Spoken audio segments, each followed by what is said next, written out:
That's the theme from The Wolf Man there that you just heard. I borrowed that for the opening and closing clip. Hey, I'm Brian Easton. This is Whiskey with the Werewolf Hunter. I'm author, in case you don't know, of the Autobiography of a Werewolf Hunter series, and this is where we talk about the books and anything else that we want to. Tonight, as you can see, we're going to do things a little bit differently. I'm not at the bar like I usually am. I'm actually on my back patio here behind the house, and I thought we'd shake it up a little bit this evening instead of doing it segment by segment like we've been doing. Not that there's anything wrong with that, but tonight's format is going to be just a little bit different because I want to talk about a very fundamental aspect of my book series, and that is silver bullets and full moons.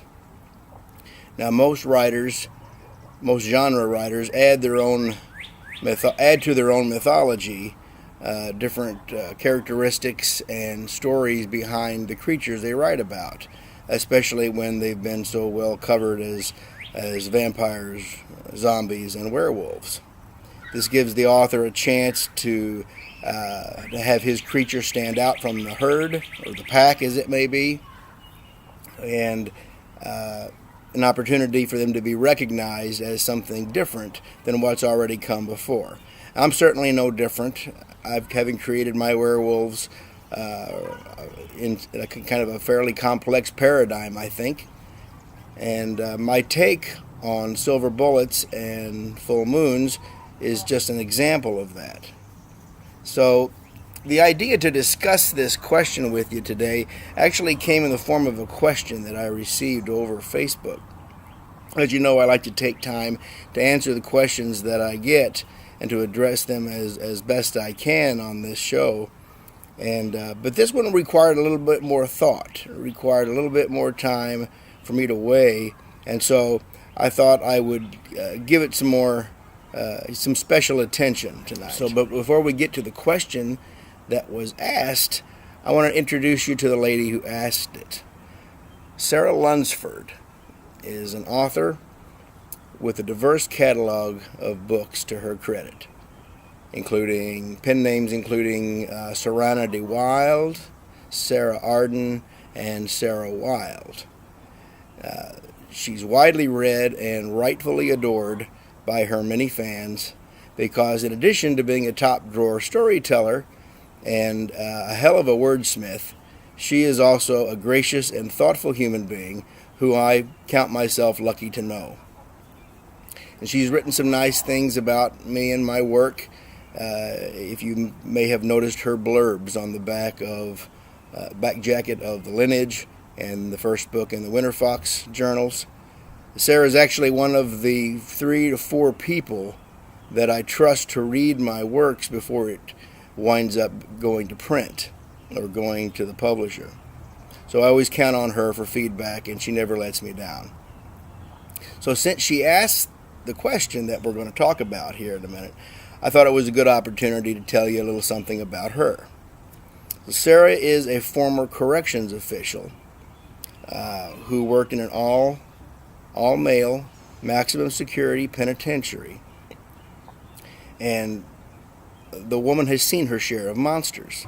Now she's a critically acclaimed author, and she draws from her experiences to do consulting work, and she does writing workshops on creating believable villains based on her work experience and the confrontations that she's had. She's been a guest expert for CNN and has filmed an episode of Inside Edition. The book that has gotten her a lot of attention lately has been one called Sweet Hell on Fire, which is a departure from her usual fare of genre fiction. And actually in this book, she tells her story of her years as a prison guard and her battle with her own personal demons as well as those she met on the inside. Actually, the full title of the book is Sweet Hell on Fire, a memoir of the prison I worked in and the prison I lived in. And she tells her story about the people and the things that have tried to take her down. Spoiler alert, none of them succeeded. Her latest book is called Tooth and Nail, and it's a return to fiction for her. And this book features a homicide detective who is assigned a case in Detroit called The Vigilante. Now, as the name suggests, the Vigilante is a killer of killers. He kills murderers, he kills serial rapists, he kills sexual predators, drug dealers, and the scum of the earth, what have you. And during the course of the investigation, she comes to realize she doesn't really want to catch this killer. And so she winds up moving to Kansas with her husband to start over again.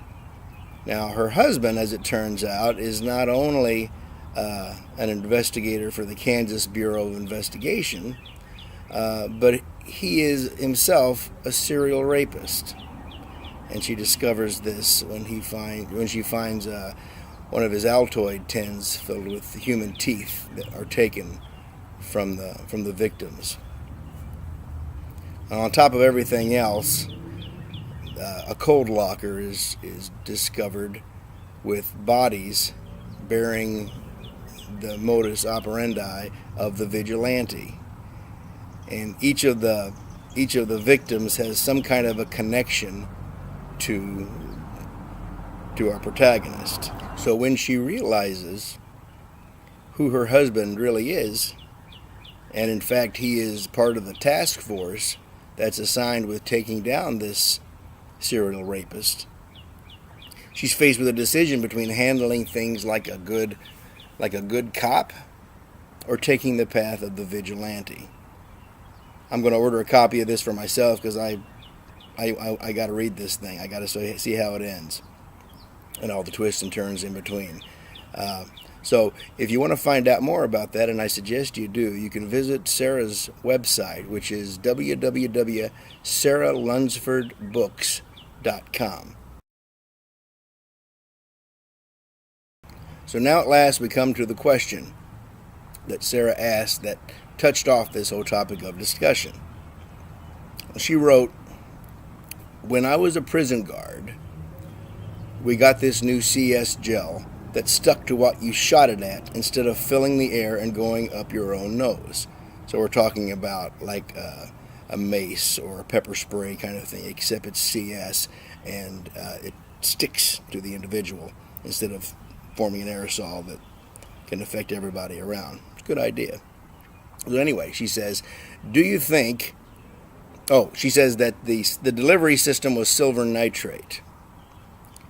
Do you think, lacking silver bullets, you could spray rounds with the CS gel and get a similar effect? That is, could you actually spray this stuff with silver nitrate in it onto some garden variety bullets and have any reason to believe that they would perform like silver bullets against a werewolf? To answer the question regarding silver nitrate, we have to look at the role silver plays in my series, within my mythology, and why it works at all. Like I said, we were going to be talking about full moons and silver bullets, and now we're finally getting to it. Now, any kind of discussion about werewolves, there are a lot of people who are quick to point out that full moons and silver bullets are inventions of Hollywood. And they're not altogether wrong. However, since at least the days of the Roman Empire, silver was considered effective against demons. As wards, you could injure them, you could, in theory, even kill them. And its connection to the werewolf is nothing new. I mean, you read the historical account of the werewolves of Greifswald, Germany, how in 1640 citizens, having failed to curtail an outbreak of werewolves in their city the first time, take silver buttons and load them in their muskets and in their pistols, and they succeed in driving the werewolves out of their town. In any event, I chose to use both full moons and silver bullets in my mythology, and there is a correlation between the two. The full moon has significance in my mythology I'm talking about, because as we first learn in the lineage and then later in the Winter Fox journals, the great beast, that is the very first incarnation of the beast, Therion, when he made Alaric, who is the first, what we would call actual werewolf, when he made him in the ancient days, he had him swear vengeance by the full moon, thereby making the full moon a token of his power, and also binding Alaric and all of his brothers and the rest of the lineage to it. Now, I want to make it clear that although I've said in the books, I've mentioned how the moon can pull on the spirit of the beast inside of a werewolf like it pulls on the tides, and I've made it plain that silver can poison the blood of werewolves. But these things are not meant to be completely explainable by scientific means. Biology with the beast only goes so far before we lose the trail. These are supernatural forces at work.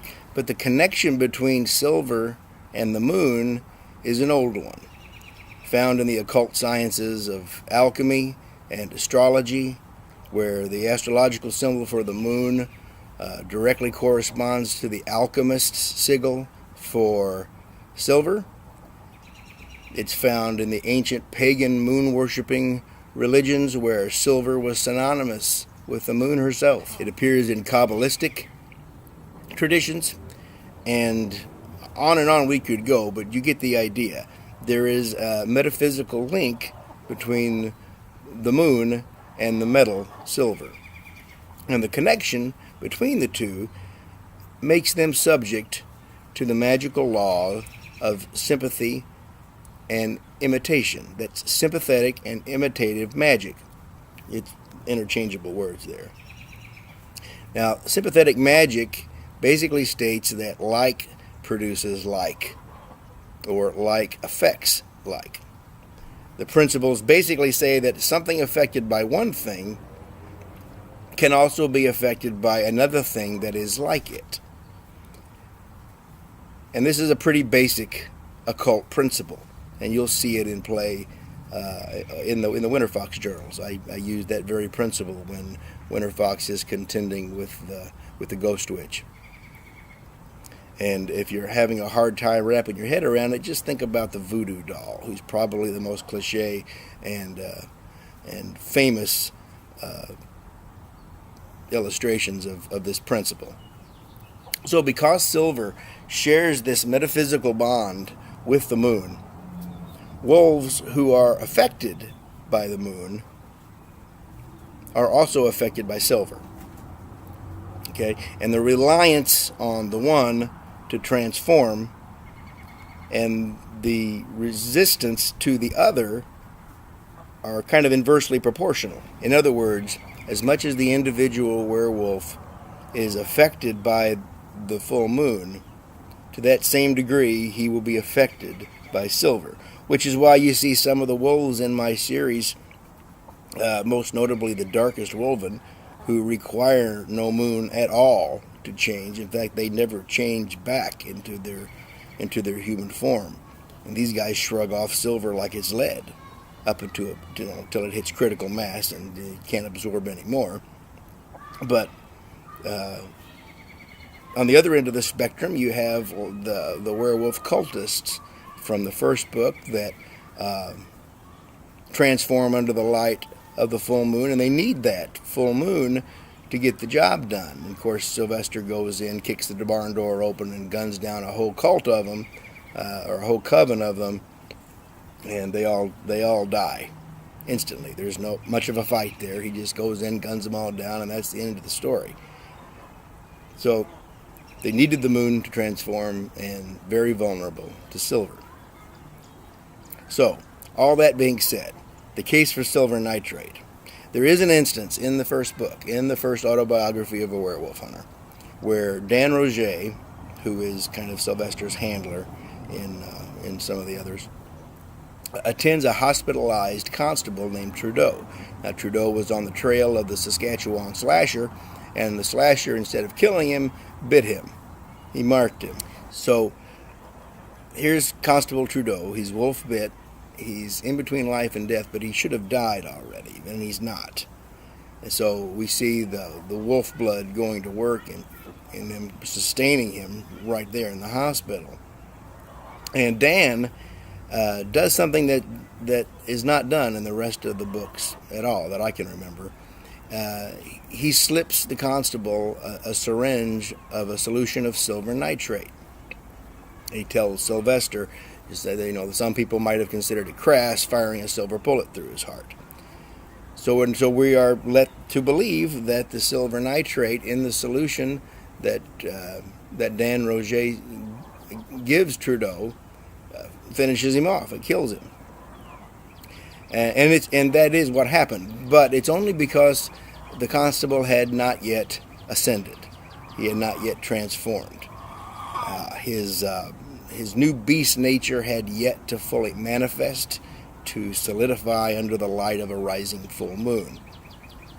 So Roger's decision to use silver nitrate was either blind assumption or an educated guess that happened to work.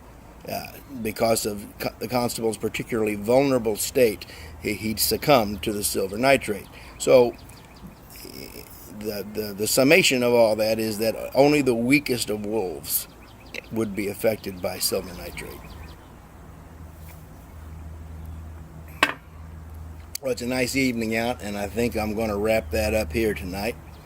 Like I said, we don't usually do this. If this is the first time you've seen Whiskey with the Werewolf Hunter, usually we divide it into segments, and we'll continue doing that again next time. We'll resume our discussion of the 10 fears, and I got some other things that I'm kind of got lined up and ready to go. So until next time, thanks for joining me. I'm Brian Easton, author of Autobiography of a Werewolf Hunter series, and thanks for being with Whiskey with a Werewolf Hunter. We'll see you next time.